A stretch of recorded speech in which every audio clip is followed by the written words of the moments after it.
right, ladies and gentlemen, good morning, everyone. Thank you. Thanks for coming in, guys. I know it's a little bit early this morning. So the title of our workshop here is of course Skills for 21st Century Educators, which is a little bit of a play on the whole idea of 21st century skills, which is kind of a buzzword. But we do know that skills like creativity, innovation, problem solving, stuff like that, are important not just for students, but for educators that are teaching them as well. We have a fantastic lineup of classes for you guys today. So the video making workshop is right in here. So we're in the media making workshop at the EMP, right? Okay.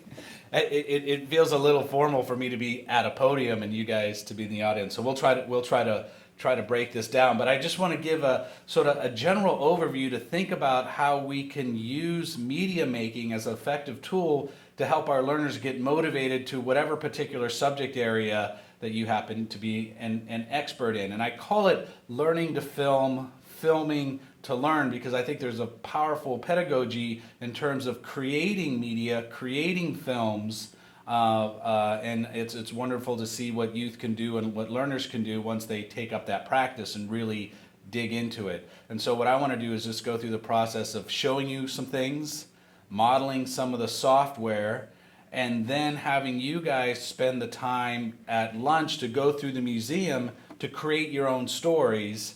And by the end of the session, you're going to all have created a mini trailer of hopefully what you learned or what you hope to have your learners learn coming out of this session. Now we're going to be moving into the exercise phase of this workshop, where you'll be actually using iMovie on the iPad to create a movie, and we'll be working in trailer mode. Now keep in mind, trailer mode is a template, but I think it's a powerful way to scaffold the learning, and the goal is to articulate your action idea and then think about and plan the images and videos you want to collect. Then you'll be going throughout the EMP Museum to collect those images and videos. Then we'll meet back here in order to edit those images and videos together to create your stories. I'm Lori Lieber. I'm from Seattle World School, and the action idea is that this group of teachers came to this museum to learn about media making. The wow is with that I didn't feel really scared to try the media, and I think I've been kind of avoiding getting the iPads out, and I thought it would be more cumbersome and harder to figure out, and it was really much easier than I expected. So I was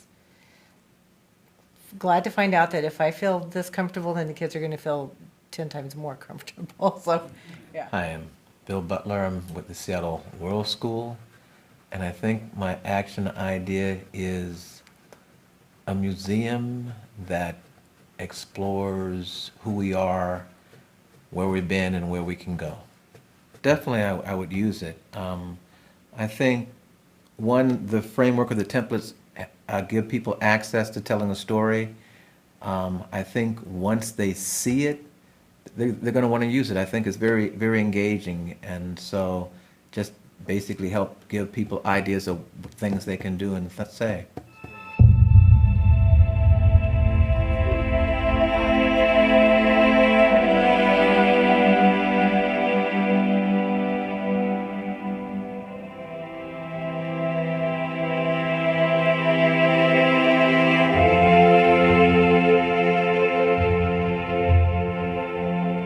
Hi, my name is Serena Samar. I teach at Garfield High School, and my action idea was basically being inspired to connect creativity to educational outcomes. This is such an awesome place to play. Just having the space to even take the time to create something like this, because our days are so crazy and busy, that it's a nice little shot in the arm, and to be able to know that I have this inside and that I could bring it hopefully out to my students. Hi, I'm Elise Illustre. I teach at Garfield High School, and my action idea is me coming to the EMP for the first time for this PD, but also to check out the museum. The wow was how easy it was to use the template, and the wonder is how could I make it more personal, like change the music and pick out the music and everything. I'm Janet Woodward. I'm the librarian at Garfield, and I wanted to do the fantasy exhibit. I thought, oh, I'll do something about the fantasy exhibit, but then I didn't have any great ideas. I thought, well, the museum would do a much better job of advertising their own fantasy exhibit, so I just sort of did something on fantasy.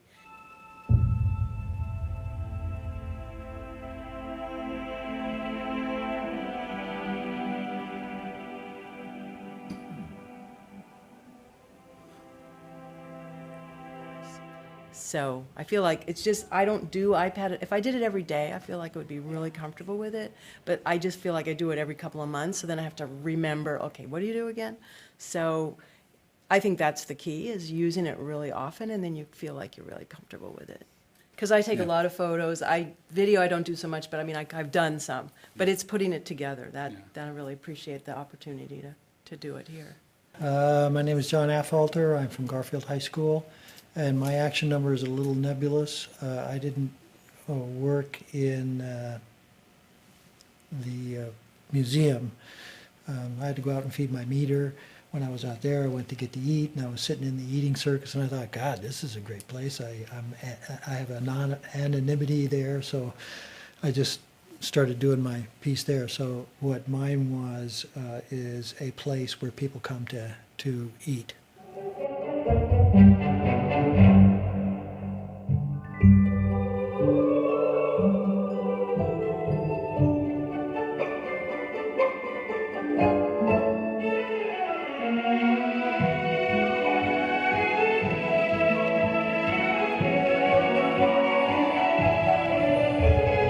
I have a background in art. I have a master's in art, and I was a studio artist for a long time, and I always carried my journal / sketchbook around with me.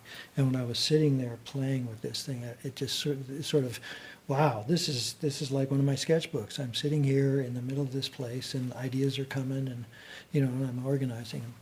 One of the things I've been concerned about is, as I've said a couple times, is that what worries me about math is that there's no story. In social studies, in language arts, in foreign languages, there's always the presence of a story, but math is pretty cut and dry. And that was what I was trying to do with my little iPad things, is to put a story behind a thinking process that led to a calculation.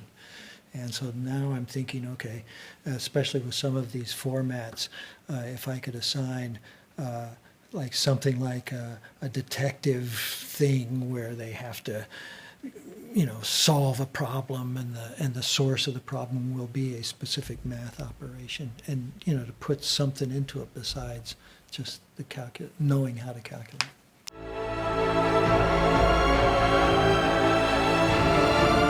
Wow, really great work on your projects. I love the way that you brought your action ideas to life with images and video. Keep in mind, as you develop meaningful media making assignments for your learners, that you can also employ these skills and capabilities to develop innovative ways to make student learning more visible by documenting the process of the learning and then presenting the product of that process.